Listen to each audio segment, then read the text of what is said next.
ಹೇಳ್ತೀನಿ. ಈಗ ನೀವು ಮಹಿಳಾ ಬಿಲ್ ಐತೆ ಅಂತಲ್ಲ, ಈ ಬಿಲ್ ಯಾವಾಗೂ ಆಗುದಿಲ್ಲ, ನೆನಪಿಡುವ ಯಾವಾಗೂ ಆಗುದಿಲ್ಲ. ಎಷ್ಟು ಸರಿ ಬಂತು ಪಾರ್ಲಿಮೆಂಟ್ನಾಗ ಇದು? ಎಷ್ಟು ಸರಿ ಬಂತು ಹೇಳಿ ಪಾರ್ಲಿಮೆಂಟ್ನಾಗ? ಸಾಕಷ್ಟು ಸರಿ ಬಂದೈತಿ, ಎಲ್ಲ ಸರ್ಕಾರದ ಬಂದವ. ಯಾಕೆ ಮಾಡ್ಲಿಲ್ಲ? ಡಿಲಿಮಿಟೇಷನ್ ಮಾಡಕ್ ಆರ್ಡರ್ ಆಗೈತಿ. ಮಹಿಳಾ ಇದು ನನ್ನ ವೈಯಕ್ತಿಕ ಅಭಿಪ್ರಾಯ. ಅದಕ್ಕೆ ನೀವು ಸ್ವಲ್ಪ ಬುದ್ಧಿವಂತಿಕೆ ಉಪಯೋಗ ಮಾಡಿದರೆ 53% ಹೆಣ್ಮಕ್ಳು ನೀವೆಲ್ಲ ಕೂಡಿ ನೀವು ಓಟ್ ಹಾಕಿ ನಿಮ್ಮವರ ಬಂದು ನೀವು ಸರ್ಕಾರ ಮಾಡಿ ಮೇಳ ಬಿಲ್ ಮಾಡಿದ್ರೆ ಸುಳ್ಳು ಆಗ್ಬಿಟ್ಟು ನೀವು ಮನಸ್ಸು ಮಾಡಬೇಕು. ಟ್ರೈನಿಂಗ್ ಕೊಡ್ಬೇಕಾದ್ರೆ ಸೆಮಿನಾರ್ ಮಾಡ್ರಿ, ಟ್ರೈನಿಂಗ್ ಕೊಡ್ರಿ, ಒಟ್ಟು ಪತ್ರಿಕೆಯಲ್ಲಿ ಕೇಳ್ರಿ, ಸ್ವಲ್ಪ ಹೋರಾಟ ಮಾಡಿ ಆಗ್ತಿದೆ. ಇರ್ಲಿಲ್ಲ ಅಲ್ಲೇ ಸಾಕು.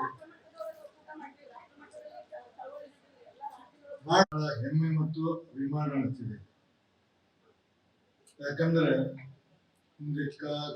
ಕಲೆ ಕಾವ್ಯ ಇವೆಲ್ಲ ವೈಚಾರಿಕತೆ ಪುಣ್ಯಭೂಮಿಯಾದ ವಿಜಾಪುರದಲ್ಲಿ ಕರ್ನಾಟಕ ರಾಜ್ಯದ ಮಹಿಳಾ ಅಕ್ಕಮಹಾದೇವಿ ವಿಶ್ವವಿದ್ಯಾಲಯ ಪ್ರಾರಂಭವಾದದ್ದು ನಮಗೆಲ್ಲರ ಹೆಮ್ಮೆ ವಿಷಯ. ಈ ವಿಶ್ವವಿದ್ಯಾಲಯ ಪ್ರಾರಂಭ ಆಗಬೇಕಾದ್ರೆ ನಾನು ಇನ್ನೂ ಮಂತ್ರಿ ಆಗಿರ್ಲಿಲ್ಲ. 2003ರಲ್ಲಿ ಪ್ರಾರಂಭ ಆಯ್ತು. ಅವಾಗ ಇದಕ್ಕ ಬಹಳ ಮಂದಿ ವಿರೋಧವನ್ನು ವ್ಯಕ್ತಪಡಿಸಿದವರು ದಕ್ಷಿಣ ಕರ್ನಾಟಕದವರು. ಬಹಳ ಮಂದಿ ಇದಕ್ಕೆ ವಿರೋಧ ಮಾಡಿದರು. ಅದು ಬೆಂಗಳೂರಿಗಾಗ್ಲಿ, ಎಲ್ಲ ಬೆಂಗಳೂರಿಗಾಗಲಿ ಅಂತಿದ್ರು. ಕೊನೆಗೆ ಎಲ್ಲರೂ ಕೂಡ ದಾವಣಗೆರೆಗಾಗಲಿ ಅಂದರು. ಸದನದಲ್ಲಿ ಇದ್ರ ಬಗ್ಗೆ ಸಾಕಷ್ಟು ಚರ್ಚೆಯಾಗಿ ನಾವು ಉತ್ತರ ಕರ್ನಾಟಕದವರು ಬಹಳ ಗಟ್ಟಿಯಾದ ರೀತಿಯಿಂದ ಮಾತನಾಡಿ ಉತ್ತರ ಕರ್ನಾಟಕದ ಪ್ರತ್ಯೇಕ ರಾಜ್ಯವನ್ನು ಕೇಳುವಂತ ವಿಷಯ ನಿಮ್ಗೆಲ್ಲ ತಿಳಿದಿದೆಯಲ್ಲ ಅಂತ ಕೇಳಿದ್ರು. ಉತ್ತರ ಕರ್ನಾಟಕ ಸಪರೇಟ್ ರಾಜ್ಯ ಮಾಡ್ಬೇಕಂತ ನಾವು ಬಯಸೋದಲ್ಲ. ನೀವು ಮಾಡುತ್ತಿರುವಂತ ಅನ್ಯಾಯಕ್ಕೆ ಈ ರೀತಿ ಆಗ್ತಿದೆ ಅನ್ನೋದಕ್ಕೆ ಬಹಳ ಒತ್ತಾಯ ಮಾಡಿದ ನಂತರ ಇದೇನಂದ್ರೆ SM ಕೃಷ್ಣ ಅವ್ರ ಮುಖ್ಯಮಂತ್ರಿದ್ದಾಗ ಒಂದು ದಿನ ತೀರ್ಮಾನ ತಗೊಂಡು ಮಹಿಳಾ ವಿಶ್ವವಿದ್ಯಾಲಯವು ಬಿಜಾಪುರದಲ್ಲಿ ಪ್ರಾರಂಭ ಮಾಡಲಿಕ್ಕೆ ಸರ್ಕಾರ ಅನುಮತಿಯನ್ನ ಕೊಡಲಾಗಿದೆ ಅಂತೇಳಿ ಸದನದಲ್ಲಿ ಪ್ರಕಟಣೆಯನ್ನು ಮಾಡಿದರು. ಅವತ್ತಿದು ಪ್ರಾರಂಭ ಆಯಿತು. ತದನಂತರ ಅಕ್ಕಮಹಾದೇವಿ ಹೆಸರನ್ನಿಟ್ಟು ಬಹಳ ಒಳ್ಳೆ ಕೆಲಸವನ್ನು ಮಾಡಿದರು. ಅಕ್ಕಮಹಾದೇವಿ ಅಂತ ಒಂದು ಅತ್ಯಂತ ಶ್ರೇಷ್ಠವಾದಂತ ಹೆಸರನ್ನ ಈ ವಿಶ್ವವಿದ್ಯಾಲಯಕ್ಕೆ ನಮಗೆಲ್ಲರಿಗೂ ಹೆಮ್ಮೆ ಕೊಡುವಂತ ವಿಷಯ. ಈಗ ನಾವು ಏನ್ ಹೇಳ್ತೀನಂದ್ರೆ, ನಾವು ಉತ್ತರ ಕರ್ನಾಟಕದವರು ಪ್ರತಿಯೊಂದರಲ್ಲಿ ಹಿಂದುಳಿದೆವು. ನಾವು ಹಲಸಿಯವರನ್ನ ಯಾರು ಮಾತಾಡುವಾಗ ನಂಜುಂಡಪ್ಪ ವರದಿ ಪ್ರಕಾರ ನಮಗಿಲ್ಲಿ ಬಹಳಷ್ಟು ಹಿಂದುಳಿದ ಪ್ರದೇಶ ಇಲ್ಲೆಲ್ಲ ಬಹಳ ಆಗಬೇಕಂತ ಹೇಳಿ ನಂಜುಂಡಪ್ಪ ವರದಿಯನ್ನ ಕೊಡ್ಲಿಕ್ಕೆ ಸರ್ಕಾರ ತೀರ್ಮಾನ ಮಾಡ್ತು. ವರದಿಯನ್ನು ಕೊಟ್ಟರು. ವರದಿಯನ್ನು ಕೊಟ್ಟದ್ ನೀವು ತೆಗೆದು ನೋಡ್ರಿ, ಎಷ್ಟು ಇಂಪ್ಲಿಮೆಂಟ್ ಆಗೈತೆ ಅನ್ನೋದು ಇವತ್ತು ನೋಡಿದ್ರೆ ಒಂದು 20% ಮಾತ್ರ ಇಂಪ್ಲಿಮೆಂಟ್ ಆಗೈತಿ, 80% ಇನ್ನೂ ಆಗಿಲ್ಲ. ಇದಕ್ಕೆ ಕಾರಣ ಏನು? ನಾವು ಬಹಳಷ್ಟು ಬೈತೀವಿ. ಎಲ್ಲ ಮಕ್ಕಳ ಬಗ್ಗೆ ಒಂದು 2 ನಿಮಿಷ ಆಮೇಲೆ ಮಾತಾಡ್ತೀವಿ. ಯಾಕಂದ್ರೆ ಅವರು ನಾಳೆಗೆ ಇದ್ರ ಬಗ್ಗೆ ಗೊತ್ತಾಗಬೇಕು. ಈ ನಾಡಿಗೆ ಅತ್ಯಂತ ಶ್ರೇಷ್ಠವಾದಂತ ಕೊಡುಗೆಯನ್ನು ಕೊಡೋರು, ಈ ನಾಡಿನ ಒಂದೊಂದು ನಾನು ಈಗ ಲಾ ಯೂನಿವರ್ಸಿಟಿ ಲಾ ಮಿನಿಸ್ಟರ್ ಇದ್ದೆ. ಲಾ ಮಿನಿಸ್ಟರ್ ಇದ್ದಾಗ ಲಾ ಯೂನಿವರ್ಸಿಟಿ ಒಂದು ಫೈಲ್ ಬಂತು ನನ್ನ ಕಡೆ. ಚೀಫ್ ಮಿನಿಸ್ಟರ್ ಇದ್ರು ಕುಮಾರಸ್ವಾಮಿ ಅವರು. ಒಂದು ಏನಂದ್ರ ಶಿವಮೊಗ್ಗದಲ್ಲಿ 100 ಎಕರೆ ಜಮೀನು ಮತ್ತೆ ಹಣ ಇಡ್ತಾರಂತ. ಹಾಸನದಲ್ಲಿ ರೇವಣ್ಣವರು 200 ಎಕರೆ ಜಮೀನು 500 ಕೋಟಿ ದುಡ್ಡು ಇಟ್ಟಾರಂತ.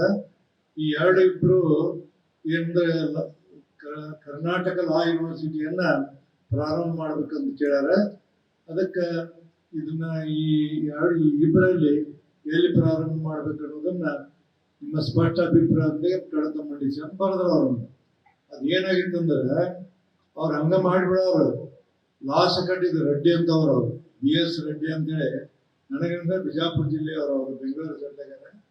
BS ರೆಡ್ಡಿ ಅಂತ ತಿಳ್ಕೊಂಡು ಅವ್ರು ಹೇಳಿದ್ರು, ಸರ್ ಲಾ ಮಿನಿಸ್ಟರ್ ಒಪಿನಿಯನ್ ತಗೋಬೇಕಾಗಿದ್ರಿ, ಹಂಗ ಮಾಡಕ್ ಬರಂಗಿಲ್ಲ ಅಂತ ಬಂತು. ಅದು ಫೈಲ್ ಬಂದಾಗ ರೆಡ್ಡಿನ ಕರ್ಸಿದಿನ. ಏನ್ ರೆಡ್ಡಿ ಹಿಂಗಂದಿ? ಸರ್ ಚೀಫ್ ಮಿನಿಸ್ಟರ್ ಈ ಸುಪ್ರೀಂ ಸರ್, ಈಗ ಚೇರ್ಮನ್ ಆಫ್ ದಿ ಕ್ಯಾಬಿನೆಟ್, ನಾವೇನ್ ಮಾಡಕ್ ಬರಂಗಿಲ್ಲ. ಮತ್ ನಾವ್ ಏನ್ ಮಾಡಕ್ ಏನ್ ಮಾಡ್ಬೇಕಂತ ಕೇಳಿದ್ವಿ. ಇದ್ರಲ್ಲಿ ಯಾವ್ದು ಸರಿ ಮಾಡ್ಬೇಕು ಅಂತ ನಿಮ್ ಒಪಿನಿಯನ್ ಕೊಡ್ಬೇಕು. ಅಲ್ಲ ನಾವು ನನ್ಕಿ ಮೊದಲು HK ಪಾಟೀಲ್ ಇದನ್ನ ಲಾ ಯೂನಿವರ್ಸಿಟಿಯಲ್ಲಿ ಪ್ರಾರಂಭ ಮಾಡಬೇಕು ಉತ್ತರ ಧರ್ಮ ಸಿಂಗ್ ಇದ್ರಾಗ ಒಂದು ಪ್ರಪೋಸಲ್ ಸ್ಟಾರ್ಟ್ ಆಗಿತ್ತು, ಸರ್ಕಾರ ಹೋಗ್ತದೆ. ಇಲ್ಲ ಹಿಂಗಿತ್ತು ಮತ್ತು ನಾವು ಮೊದಲು ಇದನ್ನೆಲ್ಲ ಮಾಡ್ಬೇಕಂತ ಮಾಡಿ ಉತ್ತರ ಕರ್ನಾಟಕ ಅಂದ್ರು. ಸರ್ ಹೆಂಗ್ ಮಾಡಕ್ಕಾಗತ್ತೆ ಸರ್, ಚೀಫ್ ಮಿನಿಸ್ಟರು ಹಿಂಗೆ ಆರ್ಡರ್ ಮಾಡ್ಯಾರ, ಅದನ್ನ ಹೇಳ್ಬೇಡಪ್ಪ ನನಗೆ ನೀವು. ನಾ ಏನಂತೀನಿ, ಉತ್ತರ ಕನ್ನಡ ಮಾಡ್ಬೇಕಾದ್ರೆ ಏನ್ ಮಾಡ್ಬೇಕು ಅನ್ನೋದು ಹೇಳಿ ಅಂತಂದೆ ನಾನು.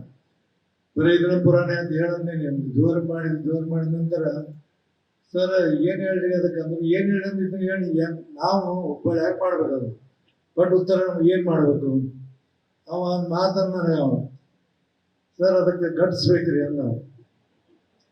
ಗಟ್ಸ್ ನಿನಗೂ ನನಗೂ ಅಂದಿರ, ನಿಮಗ್ರಿ ಅಂದ. ಏನ್ ಮಾಡ್ಬೇಕು ಹೇಳಂದೆ, ಓರೂರು ಮಾಡಿ ಹುಬ್ಬಳ್ಳಿ ಮಾಡ್ಬಿಡಿ ಸರ್ ಅಂದ.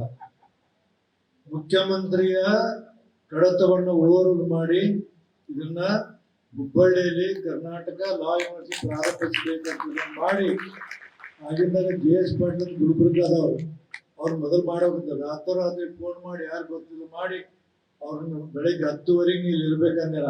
ಯಾವ್ದೋ ಹಳ್ಳಿಯಾಗ ನಮ್ದು ಎಲ್ಲಾರು ನೀವು ಹೈದರಾಬಾದಕ್ಕೆ ಬಾ ಟಿಕೆಟ್ ಬುಕ್ ಮಾಡಿದ್ರೆ ಬಂದು ಕರೆಸಿ ಅವ್ರಿಗೆ ಬಂದು 10:00 ಆರ್ಡರ್ ಕೊಟ್ಟು ಒಂದು ಕಾರ್ ಕೊಟ್ಟು ಹುಬ್ಳಿಗೆ ಕಳಿಸಿದೆ. ಹುಬ್ಳಿಗೆ ಕಳಿಸಿ ಈಗ ಅಲ್ಲಿಂದು ನವನಗರದಾಗ ಒಂದು IB ಐತಿ ಈಗೇನು ಲಾ ಯೂನಿವರ್ಸಿಟಿ, ಅಲ್ಲೇ ನೀವು ಚಾರ್ಜ್ ತಗೊಂಡು ಕಳಿಸಿದೆವು. ಅಷ್ಟೊತ್ತು ಗೊತ್ತಾಗ್ಬಿಡ್ತು ರೇವಣ್ಣಗೆ ಅವ್ರಿಗೆಲ್ಲ. ಈ ರೇವಣ್ಣ PW ಇದ್ದ, ಈ ಮನುಷ್ಯ ಚಾರ್ಜ್ ಬರ್ಗೊಡ್ದ PW ಗೇಟ್ ಕೀಲಿ ಹಾಕ್ಬಿಟ್ಟಿದ್ದ, ಮೇನ್ ಗೇಟ್ ಕೀಲಿ ಹಾಕ್ಸ್ಬಿಟ್ಟಿದ್ದ. ಫೋನ್ ಮಾಡಿದ ಸರ್ ಹಿಂಗ ಲಾ ಕಾಲೇಜ್ ತಗೋಬಂದು ಮತ್ತೆ VC ಫೋನ್ ಮಾಡಿ ಲಾ ಕಾಲೇಜ್ ಪ್ರಾರಂಭ ಮಾಡಿದ್ವಿ. ಮಾಡಿ ಇವತ್ತು ಅದು ಆಯ್ತು. ಆಮೇಲೆ ಕುಮಾರಸ್ವಾಮಿ ಅವರು ಭಾಳ ಜೋರು ಮಾಡಿದರು, ಏನ್ರಿ ಏನ್ ನಿಮ್ ಮುಖ್ಯಮಂತ್ರಿ ಗೌರವ ಇತ್ತಿಲ್ಲ ಹಂಗ ಹಿಂಗ ಎಲ್ಲ ಮಾತಾಡಿದ್ರು. ಏನಾಗೈತಿ ಅದಕ್ಕೆ ಏನ ಲಾ ಯೂನಿವರ್ಸಿಟಿ ಬಗ್ಗೆ ಏನು ಮತ್ ನಾವ್ಯಾಕಿರ್ಬೇಕು ಉತ್ತರ ಕನ್ನಡದವ್ರು, ನೀವು ಎಲ್ಲ ಹೇಳಿದ್ದು ಕೇಳಿದ್ರು ಅಂದೆ. ನಾನು ದೊಡ್ಡ ಶರಣರಿದ್ದೀರಿ, ಇಂಥದ ಮಾಡ್ತೀರಿ ನೀವು, ಏನ್ ಮಿನಿಸ್ಟರ್ ಆಗಿ ತಿಳಿದಿಲ್ಲ ಹಂಗಿಂಗ ಅಂತ ಜೋರು ಮಾಡಿದ ಕೂಡಲೇ ನಾನೇನು ಮಾಡಲಿಲ್ಲ. ಆಯ್ತು ನೀವು ಕ್ಯಾನ್ಸಲ್ ಮಾಡಿಬೇಕಾದ್ರೆ ನಾ ಮಾಡೀನಿ ಅಂತ ಇಲ್ಲ ಅಂದೆ. ನಾನು ಫೋನ್ ಇಟ್ಟು ಮನೆಗೆ ಹೋಗಿ ಮಾಡ್ಕೊಂಡ್ಬಿಟ್ಟೆ. ಸುಸ್ತಾದ ಸ್ವಲ್ಪ ಭಾಳ ಬೇಜಾರು, ಭಾಳ ಜೋರು ಮಾಡಿದ. ನಾ ಹೇಳಿದೆ ಯಾರಿಗೂ ನನಗೆ ಫೋನ್ ಕೊಡಬೇಡ ಅಂತ ಹೇಳಿದೆ. ಕೊನೆಗೆ 4 ಗಂಟೆಗೆ ಫೋನ್ ಮಾಡಿದ್ರು ನಾನು ಎತ್ತಿಲ್ಲ. 4 ಗಂಟೆಗೆ ಒಬ್ಬರು DCPನ ಕಳಿಸಿ ನಮ್ಮ ಮನೆಗೆ ಶ್ರವಣಕೋಟದಾಗ ಕಳಿಸಿದ್ರು. ಅಲ್ಲೇ ಬಂದ DCP, ಸರ್ ಸ್ವಲ್ಪ CM ಮಾತಾಡ್ಬೇಕು. ನಾ ಮಾತಾಡೋಲ್ಲ ಅಂದೆ. ಸರ್ ನನ್ನ ನೌಕರಿ ನೀವು ದಯಮಾಡಿ ಮಾತಾಡಿದ್ದೀನಿ. ನಾ ಏನ್ ಮಾಡಿ ನಿನ್ನ ನೌಕರಿ ಅಂದೆ, ಇಲ್ಲಿ ಪ್ಲೀಸ್ ಅಂದ. ಹಚ್ಕೊಟ್ಟ. ಯಾಕ್ರಿ ಅಣ್ಣಾರ ಭಾಳ ಗರಂ ಆಗಿರಿ ಅಂದ. ಯಾಕ್ರಿ ಅಣ್ಣಾರ ಅಂದ ನಾನು ಸ್ವಲ್ಪ ಸಮಾಧಾನ ಆಗ್ತದೆ ಅಂದ್ಕೂಡಿ. ಹೌದ್ರಿ ಮತ್ತೆ ಇಲ್ಲ ನೀವು ಮಾಡಿದ್ ಕರೆಕ್ಟ್ ಐತಿ. ನನ್ನ ಮುಂದ ಯಡಿಯೂರಪ್ಪ, ಚಲರಾಜ ಸ್ವಾಮಿ, ಆಮೇಲೆ ರೇವಣ್ಣ, ಒಂದು 20 ಮಂದಿ MLA ಕೂತಿದ್ರು. ಭಾಳ ಗಲಾಟೆ ಮಾಡಿದ್ವಿ ನಿಮ್ಮ ಬಗ್ಗೆ, ಅದಕ್ಕೆ ನಿಮ್ಮನ್ನ ಜೋರು ಮಾಡಿದೆ. ನೀವು ಮಾಡಿದ್ ಕರೆಕ್ಟ್ ಐತಿ ಅಂದ್ರು.